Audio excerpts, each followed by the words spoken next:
রাত হলে অন্ধকার যেরকম সব জায়গাকে ছেয়ে যায়, এমন কোন জায়গা বাদ থাকে না যেখানে অন্ধকার ঢুকে না। ঠিক কিয়ামতের আগে ফিতনা সব জায়গাকে ছেয়ে যাবে। পৃথিবীর যে প্রান্তে মানুষ থাকুক, যেই মানুষই থাকুক, আলেম গায়রে আলেম, কেউ রক্ষা পাবে না, সবাইকে ফিতনা ছেয়ে যাবে। এই বিষয়ে নবী সাল্লাল্লাহু আলাইহি ওয়াসাল্লাম আমাদেরকে সতর্ক করার মানে হলো, ঝড় আসতে পারে, তোমরা যখন সে সময় পৃথিবীতে থাকবে তোমরা সতর্ক থাকবে এবং ফিতনা তোমাদের ঈমান হরণ করবে। আল্লাহ সুবহানাহু ওয়া তাআলা তার হাবিব মুহাম্মদ সাল্লাল্লাহু আলাইহি সাল্লামের মাধ্যমে আমাদের জন্য অনেকগুলো ভবিষ্যৎবাণী করেছেন, অনেকগুলো সতর্কীকরণ আল্লাহ রাব্বুল আলামিন করেছেন। যে সমস্ত ভবিষ্যৎবাণীগুলো আমাদের জন্য গুরুত্বপূর্ণ, অতীব গুরুত্বপূর্ণ, এবং যে সমস্ত বিষয়ে আল্লাহ রাব্বুল আলামিন তার হাবিব মুহাম্মদ সাল্লাল্লাহু আলাইহি সাল্লামের মাধ্যমে আমাদেরকে সতর্ক করেছেন, সে বিষয়গুলোর মধ্যে থেকে অন্যতম একটা বিষয় হলো, পৃথিবীর আয়ু যখন শেষ হয়ে আসবে, মহাপ্রলয় মানব ইতিহাসের সবচেয়ে বড় ঘটনা, যে ঘটনার মধ্য দিয়ে আল্লাহ তাআলা সৃষ্টি জগতের এই বিশাল বড় আয়োজন, এটার সমাপ্তি আল্লাহ তাআলা ঘটাবেন, সেই ঘটনার যত নিকটবর্তী হবে পৃথিবী, তত বেশি পৃথিবী ফিতনা সংকুল হবে এবং ফিতনায় পৃথিবী পরিপূর্ণ হয়ে যাবে। এ বিষয়ে নবী করিম সাল্লাল্লাহু আলাইহি সাল্লাম আমাদেরকে বারবার সতর্ক করেছেন, বিভিন্নভাবে সতর্ক করেছেন। নবী করিম সাল্লাল্লাহু আলাইহি সাল্লামের সে সমস্ত হাদিসগুলো পর্যালোচনা করলে দেখা যায় এবং বোঝা যায়, পৃথিবী যত তার পরিণতির দিকে এগিয়ে যাবে, কিয়ামত যত নিকটবর্তী হবে, তত মানুষের জন্য বহুমুখী ফিতনা ধেয়ে আসবে এবং ঈমান ধরে রাখা কঠিন হবে। এ বিষয় সম্পর্কে যত বেশি আমরা জানব, যত বেশি আমরা ঘাটাঘাটি করব, যত বেশি আমরা সতর্ক হব, তত বেশি আমাদের ঈমান, আমাদের আইডেন্টিটি, আমাদের তাকওয়া, আমাদের পরিচয় এবং আমাদের আল্লাহ ভীরুতা ইত্যাদিকে আমরা তত বেশি নিরাপদ এবং সেভ করতে পারবো, যত বেশি আমরা জানব। একজন মানুষ আগে থেকে যখন কোনো ঝড়ের পূর্বাভাস জানে, তখন ঝড় তাকে খুব বেশি লণ্ডভণ্ড করতে পারে না বা খুব বেশি ক্ষতিগ্রস্ত করতে পারে না, কারণ তিনি আগে থেকে জানেন এই ঝড় আসছে এবং এইভাবে অ্যাটাক এবং আক্রমণ করবে। একজন ঈমানদার সেজন্য কিয়ামত পূর্ববর্তী ফিতনাগুলো সম্পর্কে যখন তিনি সচেতন হবেন, সতর্ক হবেন, তখন ফিতনা তার ঈমানকে লণ্ডভণ্ড করে দিতে পারবে না। আর এই জন্য এই বিষয়ে মুহাদ্দিসিনে কেরাম হাদিসের মৌলিক গ্রন্থগুলোতে বিভিন্ন অধ্যায় রচনা করে করে আমাদেরকে সতর্ক করেছেন, কিন্তু এগুলো নিয়ে আমাদের সমাজে খুব বেশি আলোচনা নাই, খুব বেশি চর্চা নাই এবং আমরা খুব বেশি সতর্ক নই। এই সৃষ্টি জগৎ একসময় শেষ হবে, এটা আমাদের বিশ্বাসের গুরুত্বপূর্ণ একটা পার্ট বা অংশ। যেই ঘটনার মধ্য দিয়ে এই সৃষ্টি জগৎকে আল্লাহ তাআলা শেষ করবেন, এই সৃষ্টি জগতের মহা সংসারের এই আয়োজন পুরাটাকে আল্লাহ রাব্বুল আলামিন ক্লোজ করবেন, এবং সেই ঘটনার ভয়াবহতা কি হবে না হবে পুরো কোরআনের শুরু থেকে শেষ পর্যন্ত বারবার বিভিন্ন জায়গায় সেই বিষয়গুলো আল্লাহ তাআলা আলোকপাত করেছেন। আর এই জন্যই আমি সবসময় আপনাদেরকে উদাত্ত আহ্বান করি, আপনারা কোরআনটা অর্থ সহকারে অনুগ্রহ করে একজন মুসলিম হিসাবে বুঝে পড়ার অভ্যাস গড়ে তুলুন। কোরআনে কারীম যদি আপনি অর্থ সহকারে বোঝার অভ্যাস গড়ে তোলেন এবং পড়েন, তাহলে ইসলাম সম্পর্কে আপনি কমপ্লিট একটা ধারণা পাবেন। আর না হলে ইসলাম সম্পর্কে আজকে একটা বিষয় জানলেন, একটা সাইড জানবেন, আবার আরেক সাইডে আপনি জানলেন না, সেই সাইডে আপনার অজানা থেকে যাবে, অস্পষ্টতা থেকে যাবে, এখানে বিভ্রান্তির আশঙ্কা তৈরি হবে। এজন্য আপনি কালেকটিভলি ইসলামকে জানার যদি চেষ্টা করেন, তাহলে তার জন্য সবচেয়ে বড় এবং ভালো উদ্যোগ হবে কোরআনে কারীমের শুরু থেকে শেষ পর্যন্ত অর্থ সহকারে বুঝে পড়া। এই কোরআন পড়লে আপনি দেখবেন যে আল্লাহ তাআলা বারবার করে কোরআনে, বিশেষ করে শেষের পাড়ায় এবং শেষের দিকে এসে এই মহাপ্রলয়, এই পৃথিবীর ধ্বংসের যে ঘটনা, সেটা সম্পর্কে আল্লাহ আলোকপাত করেছেন। কোরআনে কারীমের সাধারণত সেই মহাপ্রলয়কে আস-সাআহ অর্থাৎ সেই গুরুত্বপূর্ণ ক্ষণ, মুহূর্ত বলে অভিহিত করেছেন, এবং এই মহাপ্রলয় যখন হবে তখন কি হবে তার বর্ণনা কোরআনে কারীমের বিশেষ করে শেষের সূরাগুলোতে আমরা প্রায় সময় নামাজের মধ্যে পড়ি। সূরা আল কারিআ, সূরা আল আদিয়াত, সূরা ইযা যুলজিলাতিল আরদু জিলজালাহা, এসব সূরাগুলোতে আল্লাহ তাআলা এই কিয়ামতের ভয়াবহতা সম্পর্কে আলোকপাত করেছে এবং শেষের দিকে প্রায় বেশিরভাগ সূরাতে এই বিষয়ে আলোচনা রয়েছে। এই মহাপ্রলয়, যেটার মধ্য দিয়ে আল্লাহ তাআলা ঈসা আলাইহিস সালামের সিংহা ফুৎকারের মাধ্যমে সৃষ্টি জগতের সবকিছুকে শেষ করবেন, এবং এই পাহাড় তুলার মতো যখন উঠতে থাকবে, গোটা সৃষ্টি জগতের সব প্রাণীকে আল্লাহ যখন শেষ করে ফেলবেন, কেউ থাকবে না, যেদিন আল্লাহ বলবেন লিমানিল মুলকুল ইয়াউম লিল্লাহিল ওয়াহিদিল কাহার, পৃথিবীতে বহু মানুষ বহু রাজত্ব, ক্ষমতা, দাপট, বহু কিছুর অহংকার নিয়ে ঘুরে বেরিয়েছ, কিন্তু আজ এক আল্লাহর কর্তৃত্ব ছাড়া, শ্রেষ্ঠত্ব ছাড়া, অস্তিত্ব ছাড়া আর কেউ নেই, এমনকি ফেরেশতারাও নেই। সবাইকে আল্লাহ তাআলা শেষ করে পুনরায় আবার সৃষ্টি করে মানুষের হিসাব নিকাশ গ্রহণ করবেন। এই যে ঘটনার মধ্য দিয়ে আল্লাহ তাআলা সৃষ্টি জগতের এই সব আয়োজন শেষ করবেন, সর্বশেষ প্রাণীটারও প্রাণ কেড়ে নেওয়া হবে, সবাই মৃত হয়ে যাবে, আল্লাহ ছাড়া কেউ থাকবেন না। সেটাই হলো মহাপ্রলয়, সেটাকে আমরা অনেকে কিয়ামত বলি। তো এই যে মহাপ্রলয় বা কিয়ামত, এটার সময় যত ঘনিয়ে আসবে, পৃথিবীর আয়ু যত শেষের দিকে যাবে, ইমানদারদের ইমানের উপরে টিকে থাকাটা তত চ্যালেঞ্জিং হবে। এটাকেই হাদিসের পরিভাষায় ফিতনা বা ফিতান বলা হয়েছে। মুহাদ্দিসিনে কেরাম কিতাবুল ফিতান, ফিতনা সম্পর্কিত অধ্যায় রচনা করেছেন। সেখানে কি ভাবে ফিতনা পতিত হতে পারে, ফিতনার গতি প্রকৃতি কেমন হতে পারে, সেগুলো সম্পর্কে ধারণা দেওয়া হয়েছে। নবী সাল্লাল্লাহু আলাইহি সাল্লামের একটি হাদিসের দিকে তাকালে আমরা দেখতে পাই, তিনি বলেছেন কিয়ামত যখন নিকটবর্তী হবে তখন পৃথিবীতে ফিতনা ছেয়ে যাবে। কিরকম ছেয়ে যাবে? কাওয়াকাইল মাতারি, বৃষ্টির ফোঁটা যেরকম পতিত হয় একের পর এক, একটার পর একটা ফিতনা পতিত হবে। মানুষ একটা ফিতনার মোকাবেলা করতে না করতে আরেকটা ফিতনা এসে পড়বে। রাত যেরকম, অন্ধকার যেরকম রাতকে ছেয়ে যায়, রাত হলে অন্ধকার যেরকম সব জায়গাকে ছেয়ে যায়, এমন কোনো জায়গা বাদ থাকে না যেখানে অন্ধকার ঢুকে না। ঠিক কিয়ামতের আগে ফিতনা সব জায়গাকে ছেয়ে যাবে। পৃথিবীর যে প্রান্তে মানুষ থাকুক, যেই মানুষই থাকুক, আলেম গায়রে আলেম, কেউ রক্ষা পাবে না, সবাইকে ফিতনা ছেয়ে যাবে। এই বিষয়ে নবী সাল্লাল্লাহু আলাইহি ওয়াসাল্লাম আমাদেরকে সতর্ক করার মানে হলো, ঝড় আসতে পারে, তোমরা যখন সে সময় পৃথিবীতে থাকবে তোমরা সতর্ক থাকবে এবং ফিতনা তোমাদের ঈমান হরণ করবে। তো এইরকম পরিস্থিতি সম্পর্কে নবী করিম সাল্লাল্লাহু আলাইহি ওয়াসাল্লামের অনেকগুলো হাদিস পাওয়া যায়। আমরা এখন মেলালে দেখি সেই সময়টা আমরা শুরু করেছি, সেই সময়টাতে প্রবেশ করা। এটা কতদূর প্রলম্বিত হবে, কতদিন দীর্ঘায়িত হবে, কত বছর চলবে, সেটা কি 100 বছর চলবে না 1000 বছর চলবে, আল্লাহ তাআলা ভালো জানেন। তবে ফিতনার মধ্যে আমরা প্রবেশ করে ফেলেছি। খোদ নবী করিম সাল্লাল্লাহু আলাইহি ওয়াসাল্লামের সময় থেকেই সাহাবায়ে কেরাম ফিতনার আশঙ্কায় শঙ্কিত থাকতেন, সবসময় ভয়ভীত থাকতেন এবং এই ফিতনার আক্রমণে সতর্ক থাকতেন। তাহলে আজ প্রায় 1450 বছর পর নবী সাল্লাল্লাহু আলাইহি ওয়াসাল্লাম যে ফিতনার কথা বলেছেন, আমরা তাকালে দেখি অফিসে যাই সেখানে ফিতনা, শিক্ষা প্রতিষ্ঠানে যাই সেখানে ফিতনা, ফ্যামিলিগত জীবনে প্রবেশ করলে সেখানে ফিতনা। ফিতনা ছাড়া আমরা কিছু দেখি না। এমনকি ধর্মীয় প্রতিষ্ঠানগুলোতেও নানাবিধ ফিতনা। ফিতনা জিনিসটা কি? আমরা অনেকেই ফিতনা বিষয়ে পরিপূর্ণ ক্লিয়ার না বা পরিষ্কার না হয়তোবা। ফিতনা মানে আমরা ধোঁয়াশা বলতে পারি, বিভ্রান্তি বলতে পারি। কোথাও আপনি দেখতে পাচ্ছেন মরিচিকা, যে মরিচিকা আপনি দেখছেন খোলা চোখে পানি, সেটা আসলে পানি না, সেটা মরিচিকা। এটা এক প্রকারের ফিতনা। এটাকে আপনি মনে করছেন অনেক ভালো, সেটা আসলে ভালো না, তার পেছনে লুকিয়ে আছে কালো অন্ধকার। ঠিক একইভাবে কিয়ামতের আগে মানুষ ডিসিশন নিতে পারবে না, সিদ্ধান্ত গ্রহণ করতে পারবে না। এমন এমন ইস্যু আসবে যে ইস্যুতে তার ঈমান নিয়ে সে সন্দেহের দোলাচলের মধ্যে পড়ে যাবে, যা আসলে আমি ঠিক আছি, আমার বিশ্বাস আদৌ ঠিক আছে।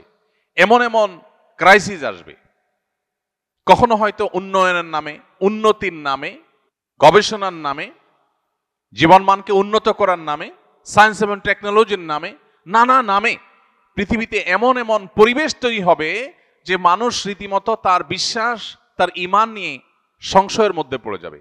আজ এই সংশয়বাদ ঘরে ঘরে, জনে জনে, এটাকে আমরা আজকের পৃথিবীর নতুন তুফান বলতে পারি। এই নতুন তুফান সম্পর্কে নবী সাল্লাল্লাহু আলাইহি ওয়াসাল্লাম সতর্ক করেছেন। একটা সময় আসবে, নবীজি সাল্লাল্লাহু আলাইহি সাল্লাম বলেছেন, ইউসবিহুর রাজুলু মুমিনা ওয়া ইউমসি কাফিরা। মানুষ সকালবেলা ঈমানদার হয়ে সকাল করবে, দিন শুরু করবে, সন্ধ্যায় সে বেঈমান হয়ে যাবে। কারণ হয়তো সন্ধ্যায় ঈমান থাকবে কিন্তু সকালে ঘুম থেকে উঠে সে বেঈমান হয়ে যাবে। ঈমানটা এত ঠুনকো হবে, এত দুর্বল হবে, কচুপাতার পানির মতো এতটা নড়বড়ে হবে যে তার আইডেন্টিটি মুহূর্তের ভিতর পরিবর্তন হবে। এমন এমন চমক আসবে। এখন পৃথিবীটা হলো চমকের পৃথিবী, একের পর এক চমক।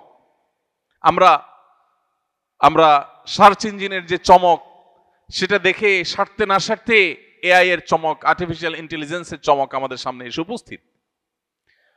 আমরা যোগাযোগ ব্যবস্থার ক্ষেত্রে একটার পর একটা চমক দেখছি। মানুষকে আল্লাহ তাআলা এমন এমন সক্ষমতা দিচ্ছেন, মানুষের ব্রেইনে এমন এমন ইস্যু আল্লাহ তাআলা দিচ্ছেন, এমন এমন আইডিয়া আল্লাহ তাআলা মানুষের মধ্যে দিচ্ছেন যেই জিনিসগুলো অনেক ক্ষেত্রে আমাদেরকে রীতিমতো সন্দেহের মধ্যে ফেলে দেয় যে আসলে মানুষ এবং মানুষের সৃষ্টিকর্তা আল্লাহ রাব্বুল আলামিন এবং সৃষ্টি জগৎ, এই দুইয়ের মধ্যে পার্থক্য করা আমাদের জন্য কঠিন হয়ে যায়। ভাইরা আমার, ফিতনা কতভাবে পতিত হতে পারে, কত দিক থেকে আসতে পারে, সেটা আমাদের ধারণা এবং কল্পনারও বাহিরে। কিয়ামত যত নিকটবর্তী হবে, মানুষের ঈমানদারের আইডেন্টিটি ধরে রাখা তত কঠিন হবে। এটাই ফিতনা। সেই সময়টা আমরা শুরু করেছি, প্রবেশ করেছি, পার করছি। যত সময় যাবে এই ক্রাইসিস, এই সংকট আরো বাড়বে, আরো বৃদ্ধি পাবে। নবী করিম সাল্লাল্লাহু আলাইহি সাল্লাম আমাদেরকে সতর্ক করেছেন। তিনি বলেছেন, বাদিরু বিল আমালি ফিতানা কাকিতাইল লাইলিল মুজলিম।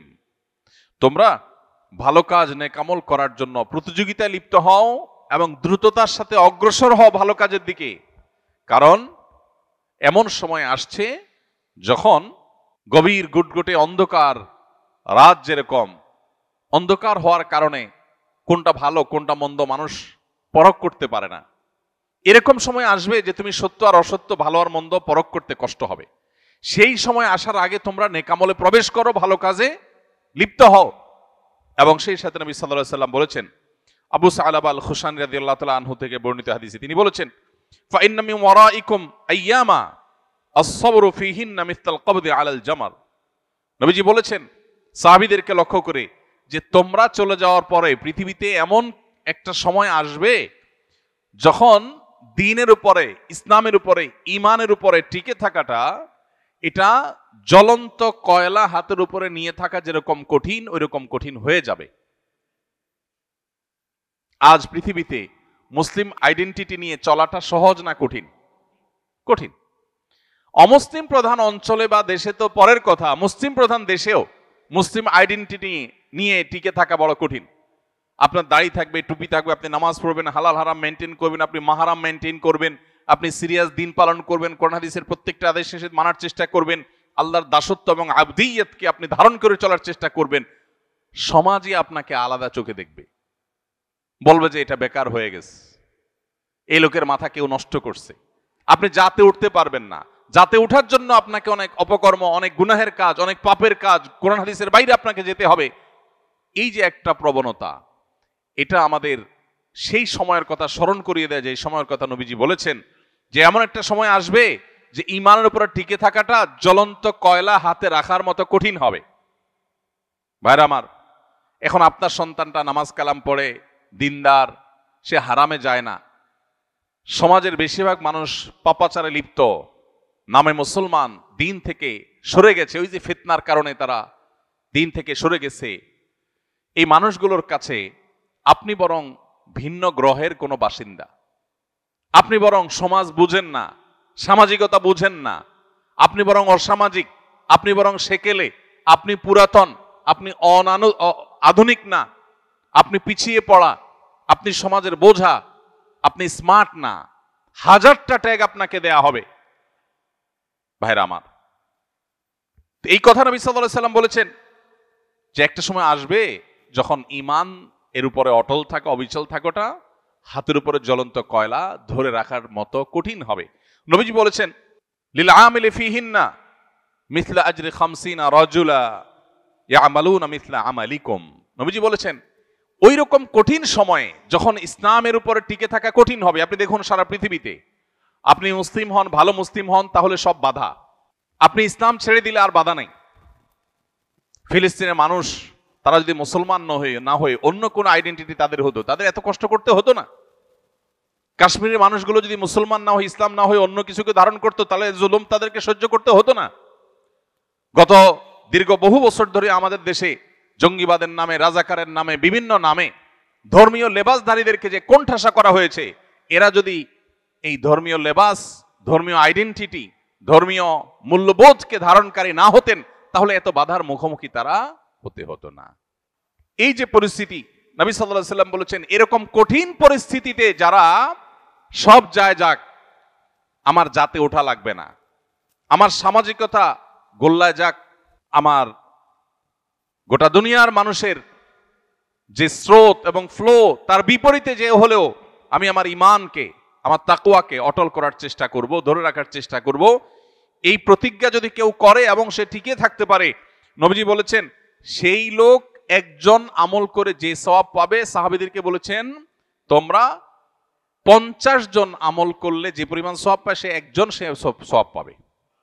50 জনের আমলের সওয়াব একজন পাবে। নামাজ পড়বে এক ওয়াক্ত, সওয়াব পাবে 50 ওয়াক্তের, 50 জনেরটা। সাহাবা ইকরাম অবাক হয়ে জিজ্ঞাসা করলেন, হে আল্লাহর রাসূল, আপনি যে 50 জনের কথা বলছেন, ইয়া রাসূলুল্লাহ মিথলু আজরিনা 50 মিন্না আও মিনহুম, যে 50 জনের কথা বলছেন এটা কি আমাদের মতো সাহাবীদের মতো 50 জন নাকি তাদের 50 জন? কারণ সে আমলের 50 জনের কোয়ালিটি তো আর এই আমলের 50 জনের কোয়ালিটি এক না। তো সাহাবীরা জিজ্ঞাসা করছেন, ওই ফিতনার সময় যখন বাধার একের পর এক পাহাড় এবং প্রাচীর দেয়াল উঠবে, তখনও যদি কেউ ঈমানের উপরে টিকে থাকতে পারে, তাদের একজন আমল করলে 50 জনের যে সওয়াব দেওয়া হবে, সেই 50 জন কি সাহাবীদের 50 জন নাকি তাদের সময়ের 50 জন? নবীজি সাল্লাল্লাহু আলাইহি ওয়াসাল্লাম বলেছেন, ক্বালা বাল আজরু 50 মিনকুম, তাদের সময় না, তোমরা যারা সাহাবী তোমাদের মধ্যে 50 জনের সওয়াব তাকে দেওয়া হবে। ভাইরা আমার, এইজন্য যেখানে ঈমান এবং আমলের উপর টিকে থাকা খুব বেশি চ্যালেঞ্জিং মনে হবে, বুঝতে হবে ফিতনা উপস্থিত হয়ে গেছে। এখন আমার তাকওয়া, আমার ফিতনার সময় যে রোল প্লে করার কথা হাদিস আমাকে উৎসাহিত করেছে, সেটি আমার করার কথা। এজন্যই স্যাক্রিফাইস, এজন্যই ত্যাগ করতে হয়।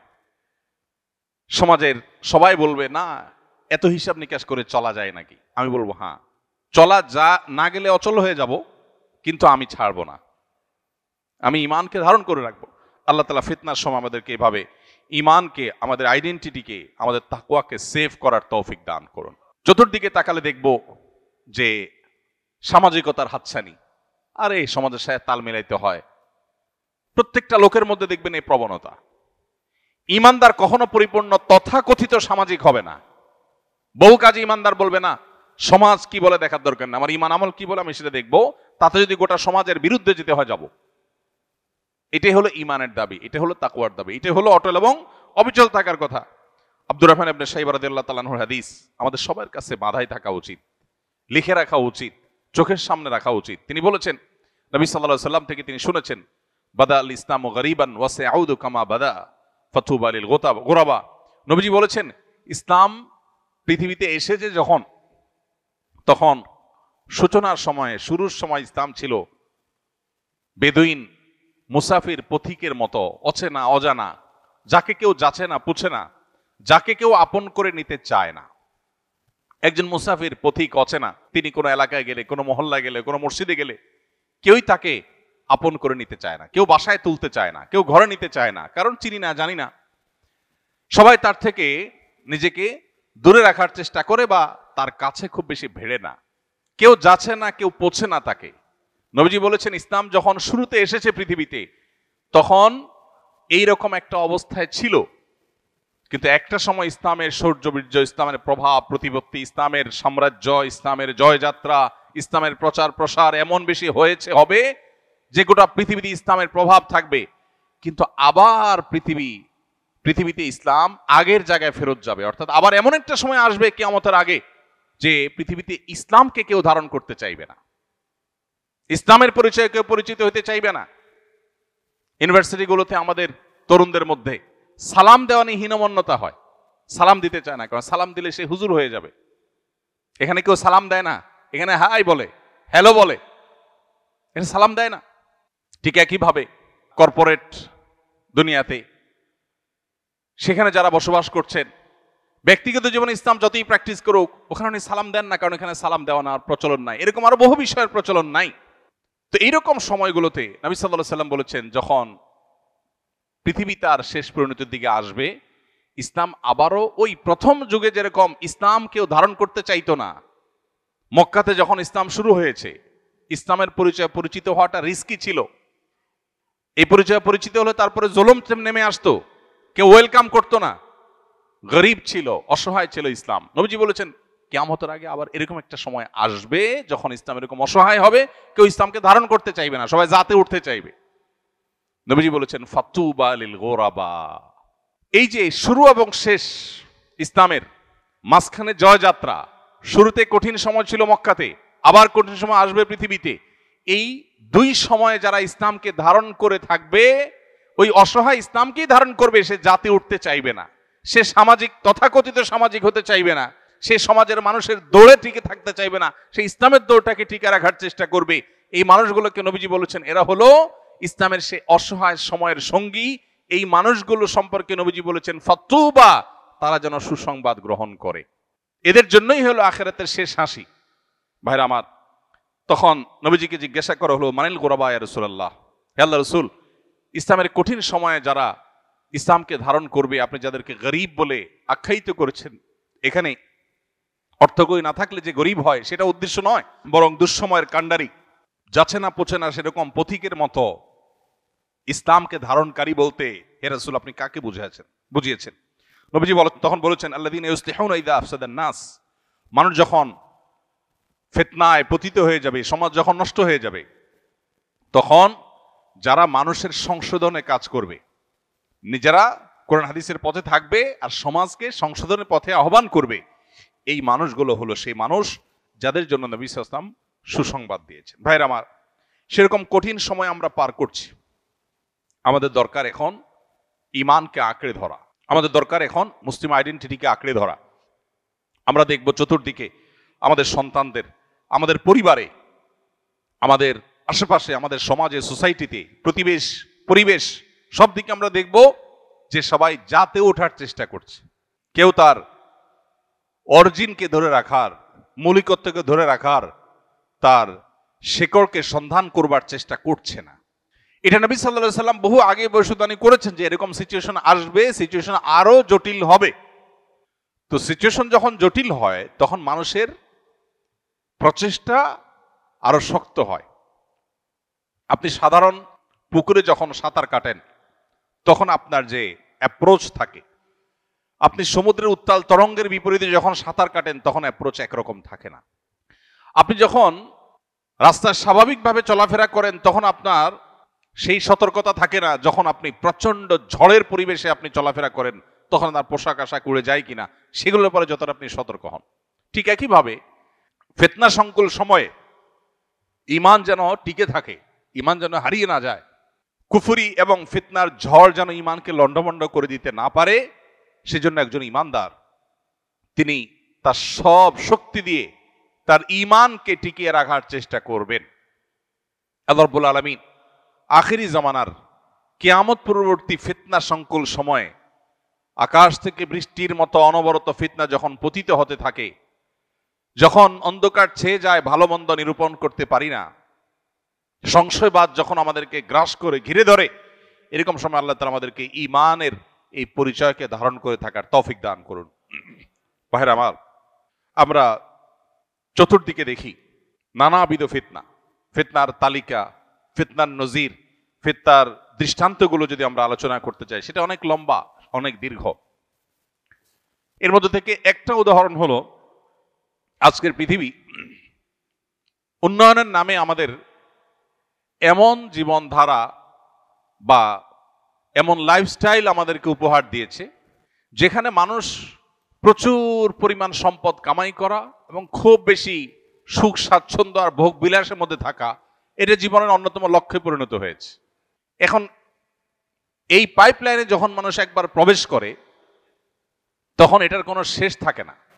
টাকা পয়সা কামাই করা, সমাজের স্রোতের তালে চলা, সামাজিকতা মেনটেন করে চলা এবং অন্য 10 জনের মতো হয়ে চলার চেষ্টা করা, এগুলো মানুষকে তার দ্বীন, তার ঈমান, তার আখিরাত এই চর্চা থেকে আস্তে আস্তে তার অজান্তে দূরে সরায় দেয়। এই জন্য নবী করিম সাল্লাল্লাহু আলাইহি সাল্লামকে আল্লাহ তাআলা সতর্ক করেছেন, আমাদেরকে আল্লাহ সতর্ক করেছেন। কোরআনে কারিমে আল্লাহ বলেছেন ইন্নামা আমওয়ালুকুম ওয়া আওলাদুকুম ফিতনা, তোমাদের সম্পদ এবং সন্তান এগুলো এক প্রকারের ফিতনা, অর্থাৎ এগুলো তোমাদেরকে ধোঁয়াশার মধ্যে ফেলে দেয়। ঈমান নাকি টাকা পয়সা, ঈমান নাকি সামাজিক স্ট্যাটাস, ঈমান নাকি সন্তান সন্ততির তথাকথিত ক্যারিয়ার। অনেক সময় আখিরাত ডুবাই দিয়ে সন্তান সন্ততির ক্যারিয়ারকে আমরা উপরে তোলার চেষ্টা করি। অনেক সময় সম্পদ এর পাহাড় গড়বার প্রয়োজনে ঈমান, আমল, আকীদা, হালাল হারাম সবকিছুকে ডুবাই দেই। তাহলে আমি যে কোনটা গ্রহণ করব, কোনটা আমার গ্রহণ করা উচিত, এই সিদ্ধান্তহীনতাটাই হলো ফিতনা। নবীজি বলেছেন, সন্তান সন্ততি সম্পদ এগুলো তোমাদেরকে ধোঁয়াশায় ফেলে দিবে, বিভ্রান্তিতে ফেলে দিবে, তুমি কোন দিকে যাবে, এবং বিভ্রান্ত হয়ে দেখা যায় ভুল পথে গিয়েছ, আখিরাত বরবাদ করে ফেলেছ। এর বাইরে আজ ভালো এবং মন্দের যে মাপকাঠি, এই মাপকাঠিগুলো পরিবর্তন হয়ে যাচ্ছে। গোটা বিশ্বে পাওয়ার হোল্ড করা, সম্পদ কামাই করা, এটাই মানুষের মর্যাদার মাপকাঠি হয়ে গেছে, মানদণ্ড হয়ে গেছে।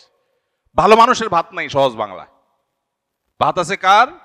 যার পাওয়ার আছে, যার টাকা পয়সা আছে। যত নিকটবর্তী হবে পৃথিবী, তত সেদিকে মানুষ চলে যাবে।